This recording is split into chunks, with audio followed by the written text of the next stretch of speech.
اور میرے نبی پاک نے فرمایا گناہگار مومن بھی جب دعا کے لیے ہاتھ اٹھاتا ہے تو اللہ فرماتا ہے فرشتوں اسے خالی نہ لوٹانا، مجھے شرم آتی ہے اسے خالی، پر تو اٹھاتا ہی نہیں، تو اسے مناتا ہی نہیں، تو کبھی لپٹا ہی نہیں، تو نے کبھی کہا ہی نہیں کہ یا اللہ میں تجھے لے جاؤں حضرت سعد بن ابی وقاص کے پاس۔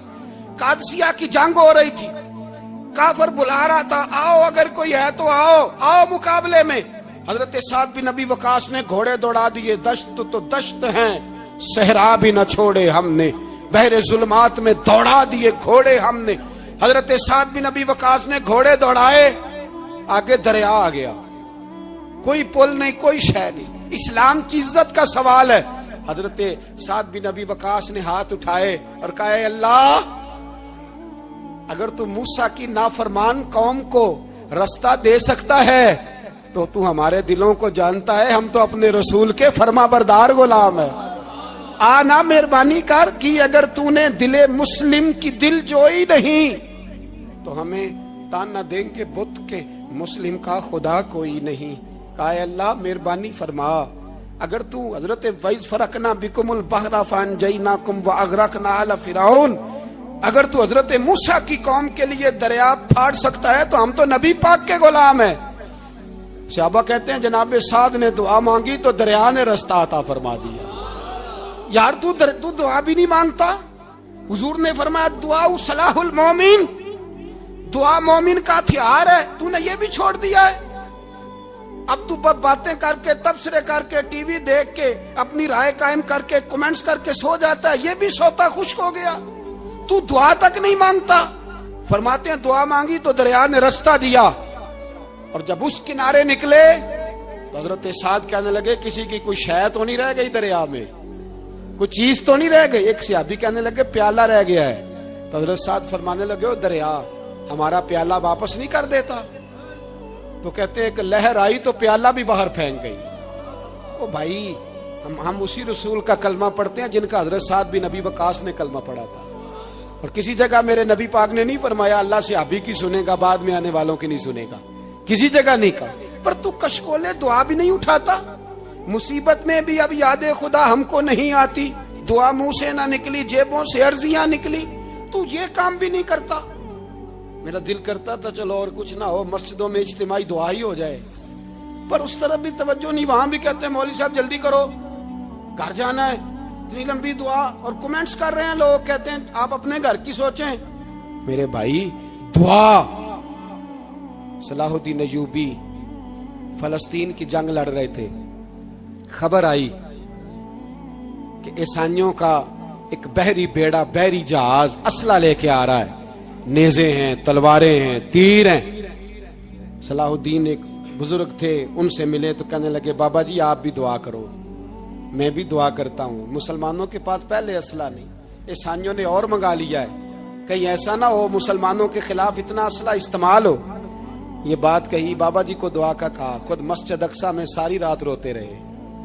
صلاح الدین ساری رات، ہمارا حکمران جسے ربنا آتنا فی الدنیا پوری نہیں پڑھنی آتی، اور اب تو ایسے پیر آ گئے ہیں میدان میں جو سورہ فاتحہ سیدھی نہیں سنا سکتے الا ماشاءاللہ۔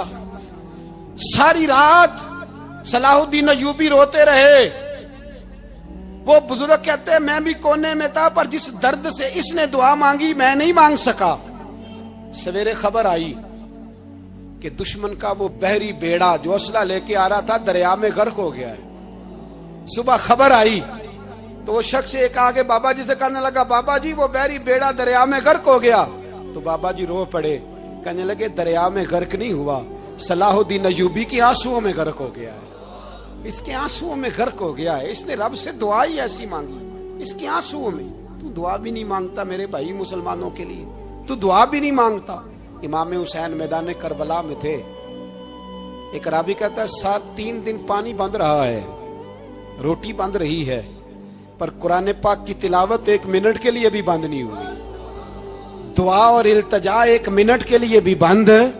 حسین کے خیمے سے یہ آواز بار بار آتی رہی، یا اللہ استقامت بھی دے اور صبر بھی عطا فرما۔ دعا کا رستہ بند، تلاوت بند نہیں ہوئی، اللہ کی بارگاہ میں سجدے بند نہیں ہوئے، تو چھوڑ گیا ہے، تو دعا تک نہیں مانگتا۔ دعا تو انقلاب بند نہیں ہوئی، اللہ کی بارگاہ میں سجدے بند نہیں ہوئے، تو چھوڑ گیا ہے۔ تو دعا تک نہیں مانگتا؟ دعا تو انقلاب برپا کر دیتی ہے، دعا تو حالات بدل دیتی ہے، دعا تو تبدیلی لے آتی ہے۔ کوئی بیٹھا ہوا مجھے دور دعا دیتا ہے، بس دعا دیتا، فقط دعا دیتا ہے۔ کوئی بیٹھا ہوا مجھے دور دعا دیتا ہے، میں ڈوبتا ہوں پر سمندر اچھال دیتا ہے۔ وہ بھائی تو دعا بھی چھوڑ گیا۔ پہلی بات آپ کی خدمت میں یہ ہے کہ جاگیں، مسلمان بنے۔ دوسرا کچھ نہیں کر سکتے تو دعا تو کر سکتے ہیں نا، دعا کا رستہ اپنائیں۔ اور پھر میرے نبی پاک علیہ السلام نے دو باتیں فرمائی، کان کھول کے سن لینا، دو باتیں۔ حضور نے فرمایا ایک وقت آئے گا کہ میری امت کے خلاف کافر ایک دوسرے کو آوازیں دیں گے، آؤ مسلمانوں کو ماریں، آؤ مسلمانوں۔ تو صحابہ نے کہا یا رسول اللہ کیوں، ہم تھوڑے ہو جائیں گے؟ فرمایا نہیں، تم بہت زیادہ ہوں گے۔ 56 اسلامی ملک ہیں دنیا میں، کتنے بول کے بتانا ہے؟ اتنا سا برما ہے، کسی غیر مسلم کا کتا مر جائے تو یہ چیخ پڑتے ہیں، اور یہاں کہتی ہے اقوام متحدہ کہ جی وہ ہمیں داخل نہیں ہونے دے رہے۔ تو بند کرو پھر سلامتی کونسل، تحلیل کر دو، اقوام متحدہ ختم کرو۔ اگر تمہاری کو سنتا نہیں تو بنائی کیا ہے؟ صرف مسلمانوں کو پریشرائز کرنے کے لیے۔ اور ہمارے مسلمان بھیک مانگتے پھرتے ہیں، کہتا ہے کہا ہے ہم نے اقوام متحدہ سے۔ اب تم اپنے لیے کافر سے بھیک مانگو گے، کافر سے بھیک مانگو گے؟ میرے عزیز نبی پاک علیہ الصلوۃ والسلام نے فرمایا کافر ایک دوسرے کو بلائیں گے مسلمانوں کو مارے۔ یا رسول اللہ ہم تھوڑے ہوں گے، فرمایا بہت زیادہ ہوں گے۔ تو حضور کیا ہوگا؟ فرمایا تمہیں وہن ہو جائے گا۔ یا رسول اللہ وہ کیا ہے؟ فرمایا دنیا سے پیار ہو جائے گا، مرنے کو دل نہیں کرے گا، دنیا سے اور مرنے کو۔ اس وقت سمجھ لینا کافر تم پہ حاوی ہے۔ میں اپنا اندازہ کروں، آپ اپنا کریں، مجھے دولت سے کتنا پیار ہے اور آپ کو کتنا پیار ہے۔ جھاگ کے سنیں یہ لفظ رسول پاک کے صلی اللہ علیہ۔ حضور نے فرمایا جب تجھے دنیا سے پیار ہو جائے، دولت سے پیار ہو جائے، اقتدار سے پیار ہو جائے، اور جب تجھے موت بری لگنے لگے، تیرا مرنے کو دل نہ کرے، پھر کافر تیرے اوپر چڑھ آئے گا۔ آج دولت ہی تو رہ گئی ہے، باقی بچا کیا ہے؟ میں اکثر کہتا ہوں شادیاں نہیں ہوتی، تجارتیں ہوتی ہیں۔ لڑکی والے کہتے ہیں کہ لڑکا زیور کتنا ڈالے گا، لڑکے والے کہتے ہیں لڑکی جہیز کتنا لائے گی۔ تجارت، ہر جگہ دولت، ہر جگہ پیسہ، ہر جگہ سرمایہ۔ جہاں جس معاشرے میں تلاوت بکے، نعت بکے، تقریر بکے، اس سے زیادہ اور تباہی کا معاملہ کیا ہوگا؟ میرے عزیز، میرے رسول پاک علیہ الصلوۃ والسلام کے صحابہ کے قریب دنیا داری آ سکی نہیں آئی۔ حضرت ابو بکر صدیق نے پانی مانگا تو لوگوں نے دودھ دیا، فرمایا پیچھے کرو۔ ابو بکر نے نعمتیں چھوڑ دیے۔ اب ابو بکر وہ والا کام کرتا ہے جو رسول پاک نے کیا ہے۔ فرمایا نہ دودھ شاید پیش نہ کرو، جو مانگتا ہوں بس وہ دو۔ حضرت ابو بکر صدیق نے بڑے مالدار تھے۔ حضرت عمر فاروق رضی اللہ تعالیٰ عنہ کے پاس صحابہ کرام جمع ہو کے آئے۔ کون سا ایسا شخص ہے جس کی تنخواہ میں اضافہ ہو جائے؟ تو لوگ کہتے ہیں نہیں مجھے نہیں چاہیے۔ پر ہم نے وہ لوگ دیکھے ہیں، حاجی صادق صاحب کو مسجد والوں نے کہا 1000 روپیہ تنخواہ بڑھانی ہے، تو حاجی صاحب کہنے لگے میرا بڑا سونا گزارا ہوں ہے، مینوں نہیں بڑے نے۔ حضرت سیدنا عمر فاروق رضی اللہ عنہ صحابہ اکٹھے ہو کے گئے، کہنے لگے عمر حضور کے زمانے میں بظاہر غربت رہی، جناب صدیق اکبر کے زمانے میں غربت، اب تو بڑی ریل پیل ہے، بحرین سے لاکھوں کا مال آتا ہے، آپ کو بڑے بڑے سفیر ملنے آتے ہیں، پر آپ وہی پرانا کرتا اور وہی طامت جو کئی جگہ سے سی آپ نے کئی جگہ سے پھٹی۔ اور حضرت عمر ایک دن عید کی نماز پڑھانے گئے تھے تو ننگے پیر ہی چلے گئے۔ لوگوں نے کہا جوتا، فرمایا ٹوٹ گیا تھا یار، پہننے کے قابل نہیں تھا۔ فرمایا ننگے پیر آ گئے ہو، لوگ کیا کہیں گے؟ فرمایا چھوڑو، عمر کے پاؤں ننگے ہیں لیکن عمر کے کردار میں تو کوئی شک نہیں نا، پیر ہی ننگے ہیں نا، کیا ہوا؟ چھوڑو اس بات کو، کوئی پیار نہیں دنیا داری سے، دولت سے کوئی چکر ہی نہیں۔ حضرت سیدنا عمر فاروق رضی اللہ تعالیٰ عنہ کو صحابہ نے اکٹھے ہو کے کہا، یہ ہے امت کے بیدار ہونے کے طریقے جو عرض کر رہا ہوں۔ کہا جناب آپ اب بڑا مال غنیمت ہے، اور جس طرح ہر صحابی کا حصہ ہے آپ کا بھی حصہ ہے، تو ایک نیا کرتا ہی ڈال لیں آپ خرید کے۔ اب جب مشورہ ہو گیا صحابہ میں تو کہنے لگے عمر سے بات کون کرے گا؟ نیا کرتا پہننے کی عمر سے بات کس کو برا لگتا ہے جی نیا کرتا؟ کون بات کرے گا؟ حضرت سیدنا علی المرتضیٰ کا انتخاب ہوا. کہنے لگے مولا علی کی بڑی عزت کرتے ہیں، ان سے بڑا پیار کرتے ہیں، ان سے بات کرتے. تو حضرت علی کو بلایا گیا، عرض کی حضور مہربانی فرمائیں حضرت عمر سے کہے نئے کرتے کے لیے. آپ فرمانے لگے عمر میری بڑی قدر کرتا ہے، بڑی بات سنتا ہے، پر یہ والا کام نہیں میں عمر سے کہہ سکتا، یہ کسی اور سے کہو. تو کہنے لگے آپ رہنمائی کر دیں کس کو کہیں. تو جناب علی المرتضیٰ فرمانے لگے اگر حضرت عائشہ صدیقہ سے کہو گے تو عمر فوراً مان جائے گا، وہ مومنوں کی ماں ہیں. صحابہ حضرت عائشہ کے پاس اماں جی عمر کو بلائیں، ان کو کہیں بڑے بڑے سفیر آئے ہوتے ہیں، وہی پرانے کپڑے پہن کے بیٹھ جاتے ہیں. اللہ اکبر. حضرت عائشہ نے پیغام بھیجا، فرمایا عمر کو بلاؤ. عمر فاروق دوڑے ہوئے آئے، پردے کے پیچھے حضرت عائشہ کے پاس گھٹنوں کے بل. اماں جی دیر تو نہیں کر آیا میں آنے میں؟ حکم ہو، حضور کے گھر سے پیغام آیا، بڑے بڑے سفیروں کو چھوڑ کے بھاگے. حضرت عائشہ صدیقہ کہنے لگی عمر دیکھو جائز پیسے ہوں تو اسلام اچھے لباس سے منع نہیں کرتا، اب بڑا بڑا مال آیا ہے، اب تیرا بھی حصہ ہے، تو صحابہ کرام کی خواہش ہے کہ نیا کرتا پہن لو. بڑے بڑے سفیر آتے ہیں، حرج بھی کوئی نہیں، جائز بھی ہے، کو منع نہیں. حضرت عمر نے گردن جھکا، جی اماں جی، جی اماں جی، جی اماں جی. حضرت عائشہ کہتی ہیں بات ختم ہوئی، عمر نے گردن اٹھائی تو عمر کی داڑھی آنسوؤں سے بھری ہوئی. کہتی ہے مجھے کہنے لگے اماں جی میں تو صرف مسجد میں دیکھا کرتا تھا، آپ تو مصطفیٰ کو دن رات دیکھتی تھیں، جس طرح کے کرتے آمنہ کے لال نے پہنے ہیں مجھے بھی پہنا دو، میں تیار ہوں، میں پہن لوں گا، میں تیار ہوں، پر جس طرح کے میرے نبی نے پہنے. حضرت عائشہ کہتی ہے میں پھوٹ کے روئی، میرا پلو آنسوؤں سے بھر گیا. فرماتی ہیں میں عمر کی بات سنتی گئی تو میرا پلو آنسوؤں سے. میں نے کہا عمر تو جا، تو ٹھیک ہے. فرماتی ہے عمر فاروق سلام کر کے اٹھے، امیر المومنین چلے گئے. اس کونے میں صحابہ چھپے ہوئے تھے، وہ آئے. کہا اماں جی کیا بات ہوئی؟ تو میں پھر رو پڑی. میں نے کہا کیا بتاؤں، تمہیں پرانے کرتے نظر آتے ہیں، اسے محمد عربی کے جلوے نظر آتے ہیں، اسے رسول اللہ کا رنگ نظر آتا ہے، اسے وہ غلامی نظر آتی ہے.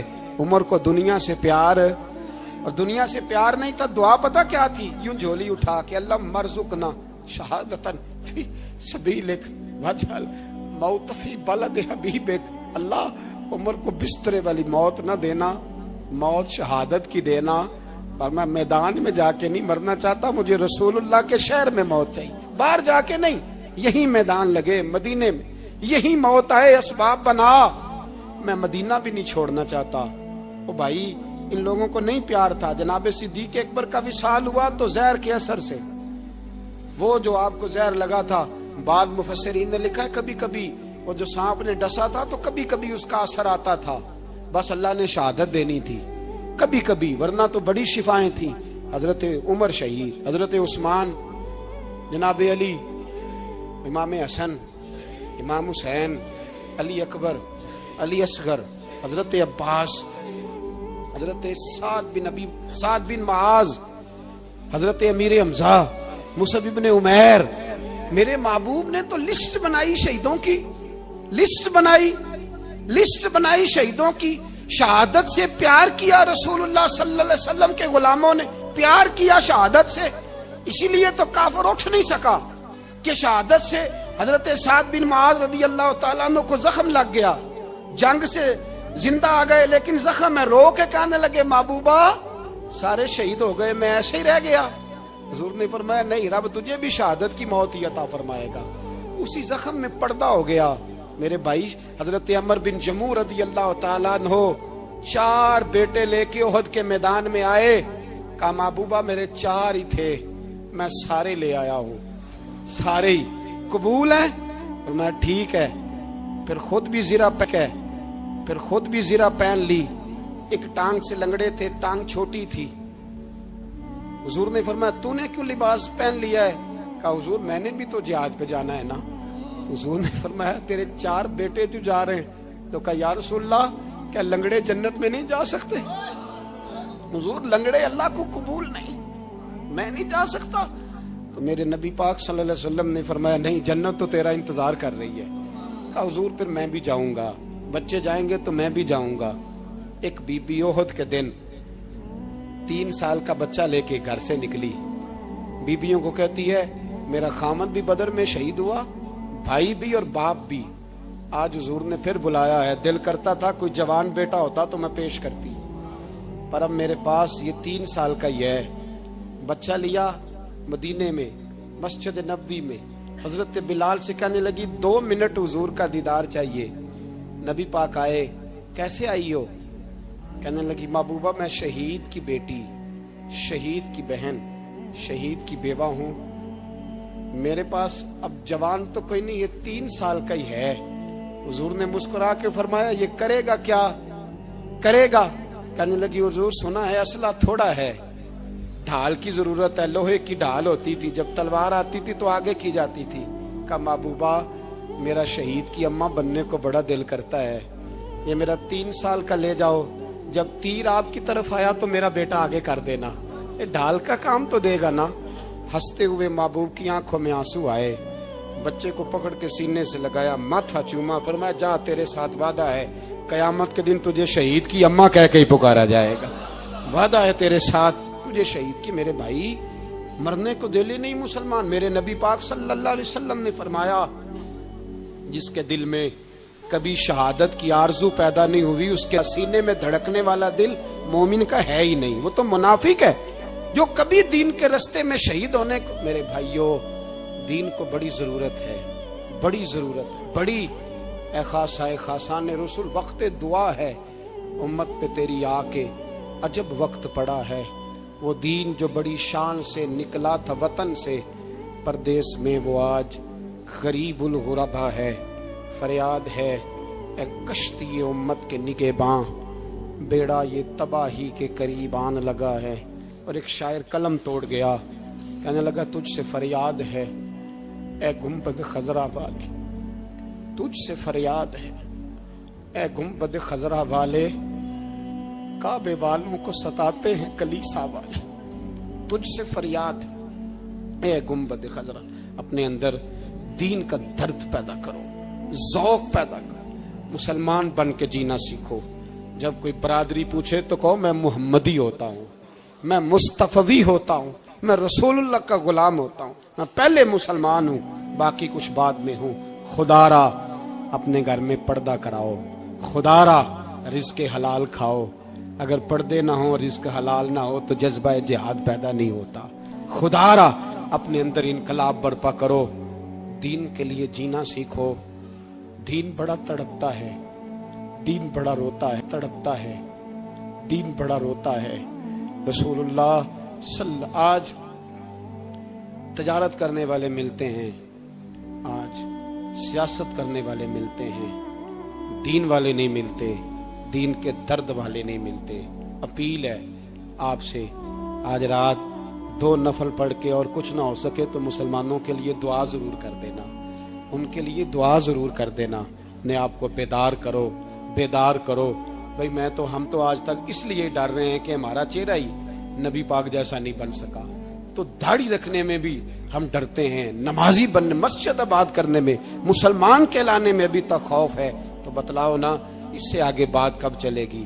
جہاد کی بات تو بڑی آگے جا کے ہے۔ بدل جاؤ، رسول اللہ کا غلام بن کے جینا سیکھو، نبی پاک صلی اللہ علیہ وسلم کی غلامی کا پٹا اپنے گلے میں ڈالو۔ یہی امام حسین کی سوچ ہے، یہی امام علی مقام کا پیغام ہے، اس کو کبھی فراموش نہ کرنا۔ امام حسین ہمیں بتا گئے سارا کچھ لٹ جائے پر دین کے اندر کوئی نقص واقعہ نہ ہونے پائے، کوئی شرابی، کوئی بے ایمان، کوئی لٹیرا کبھی اس کے سپورٹر نہ بننا۔ ہمیشہ وہ کسی شاعر نے کہا تھا ہم سے نہ رقم ہوں گے قصیدے یزید کے، کسی نے کہا کسی ظالم نے میری سپورٹ کر، میری بات کر، تو اس نے کہا ہم سے نہ رقم ہوں گے قصیدے یزید کے، کیونکہ ہم لوگ تو حسین کے سیرت نگار ہیں، ہم لوگ تو حسین کے سیرت نگار ہیں۔ یہ محرم کے جو دن ہے یہ انقلاب کے دن ہے، رونے پیٹنے کے نہیں، انقلاب کے دن۔ جذبوں کی بیداری کے دن، ظلم کی آنکھوں میں آنکھیں ڈالنے کا جذبہ پیدا کرنے کے دن، اس کو اسی رنگ میں لو۔ اے خالق کائنات، اپنے محبوب کی امت پہ رحم فرما اور اپنے فضل سے ہمیں دلوں میں جذبہ جہاد اور شوق شہادت عطا فرما۔ آخر دعوانا ان الحمد۔ 2 منٹ کے